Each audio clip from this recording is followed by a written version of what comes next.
Hi எல்லாருக்கும் வணக்கம். Welcome to Tamil வீட்டு மருமகள் யூடியூப் சேனல். இன்றைக்கி நான் பாவற்காய் பொரியல் எப்படி பண்ணுறது அப்படின்னு சொல்கிறதான் செஞ்சு காட்ட போகிறேன். வாங்க பார்க்கலாம். நான் இங்கே 3 பாவக்காய் எடுத்திருக்கிறேன். சைட்ஸ் எல்லாம் கட் பண்ணிவிட்டு ரொம்ப குட்டி குட்டியாக கட் பண்ணி வச்சுருக்கேன்.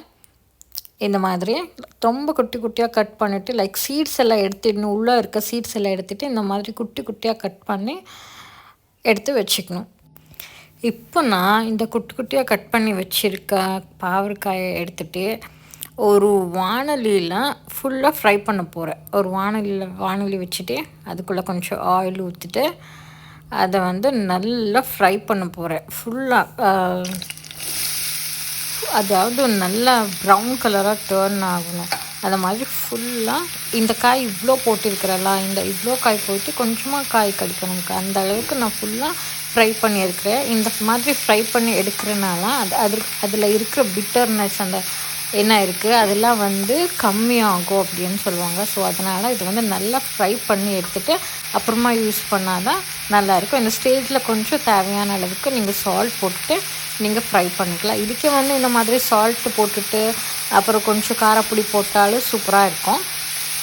இப்போ நீங்கள் 2 ஆனியன் கட் பண்ணி வச்சுக்கோங்க.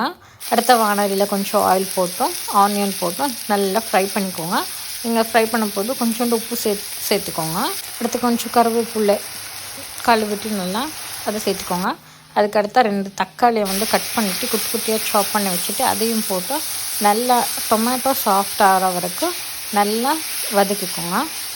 அடுத்து கொஞ்சோண்டு மஞ்சள் தூள் போட்டுக்கோங்க. அதையும் போட்டு நல்லா மிக்ஸ் பண்ணிக்கோங்க.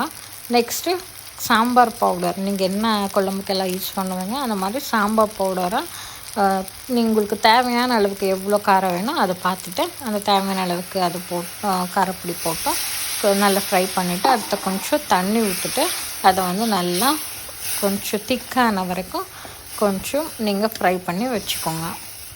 இந்த ஸ்டேஜில் உங்களுக்கு எந்த மாதிரி கிரேவி வேணும், ரொம்ப கட்டியாக வேணுமா, எந்த கன்சிஸ்டன்சிக்கு வேணும் அந்த கன்சிஸ்டன்சியை நீங்கள் பார்த்துட்டு நீங்கள் தண்ணி ஊற்றி மிக்ஸ் பண்ணிக்கோங்க.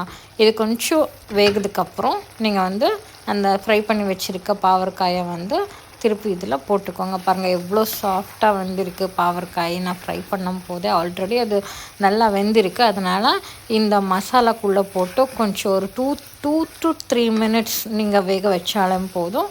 உங்கள் பாவற்காய் பொரியல் ரெடியாக இருக்கும். நான் ஒரு லிட்டு க்ளோஸ் பண்ணிவிட்டு நான் இதை வேக வைக்க போகிறேன்.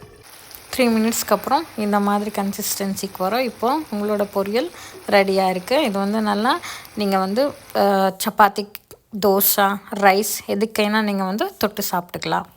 ஸோ ரொம்ப ஃபாஸ்ட்டாக ஈஸியாக டேஸ்டியாக பாவற்காய் பொரியல் எப்படி பண்ணுறது அப்படின்னு சொல்கிறது தான் இந்த வீடியோவில் பார்த்துருக்கீங்க. அடுத்த வீடியோவில் இன்ட்ரெஸ்டிங்கான சமையல் கூட நான் உங்களுக்கு முன்னாடி வரேன். அது வரைக்கும் டேக் கேர், பாய். இன்னும் யாரெல்லாம் என்னோடய சேனலை சப்ஸ்கிரைப் பண்ணிக்கோங்க. லைக் பண்ணுங்கள், ஷேர் பண்ணுங்கள், காமெண்ட் பண்ணுங்கள். தேங்க்யூ ஃபார் வாட்சிங். தேங்க்யூ.